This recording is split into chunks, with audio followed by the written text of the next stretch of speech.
त्र्यंबकेश्वर तालुक्यात 3 जून रोजी सायंकाळी झालेल्या अवकाळी पाऊस आणि वादळी वाऱ्याने हेदुलीपाडा परिसरात मोठे नुकसान झाले असून अनेक आदिवासी कुटुंबावर संकट कोसळले आहे। वादळाच्या तडाख्यात घरावरील पत्रे उडून गेल्याने अनेक कुटुंबाचा संसार अक्षरशः उघड्यावर पडला आहे।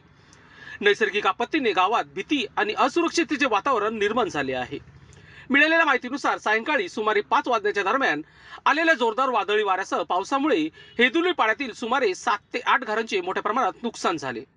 अनेक घरांची पत्र्याची छपरे उडून गेली असून काही घरांच्या भिंतींना तडे गेले आहेत। काही ठिकाणी छपरांचे मोठे नुकसान झाल्याने नागरिकांना पावसातच उघड्यावर राहण्याची वेळ आली आहे। आधीच अडचणीत सापडलेल्या आदिवासी कुटुंबासमोर आता निवाऱ्याचा प्रश्न गंभीर बनला आहे।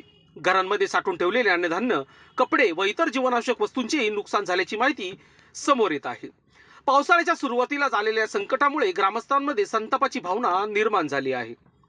घटना घडून अनेक तास उलटल्यानंतरही संबंधित यंत्रणेकडून तातडीने पंचनामे करण्यात आला नसल्याची नाराजी ग्रामस्थांनी व्यक्त केली आहे। नुकसानग्रस्त कुटुंबाला त्वरित मदत मिळावी यासाठी प्रशासनाने घटनास्थळी भेट देऊन वस्तुस्थितीची पाहणी करावी आणि शासनाच्या आपत्ती निवारण नियमानुसार आर्थिक मदत मंजूर करावी अशी जोरदार मागणी करण्यात येत आहे। घराची छपरे उडाली, संसार उघड्यावर आला, आता तरी प्रशासन जागे होणार का, असा संतप्त सवाल हेदुलीपाडा ग्रामस्थांनी उपस्थित केला आहे। शासनाने तातडीने हस्तक्षेप करून नुकसानग्रस्तांना दिलासा न दिल्याचा तीव्र आंदोलन छेडण्याचा इशाराही ग्रामस्थांकडून देण्यात आला आहे।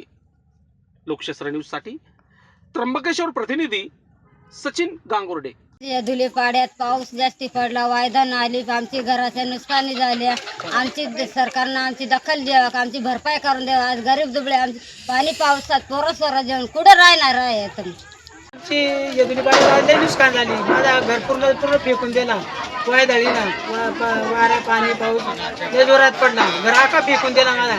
काय करायचं आम्ही हातावरली माणसं, काय करायचं तुम्ही समजून द्या। तुम्ही लोकांनी लोकांसाठी उचललेले अस्त्र म्हणजेच लोकशास्त्र न्यूज।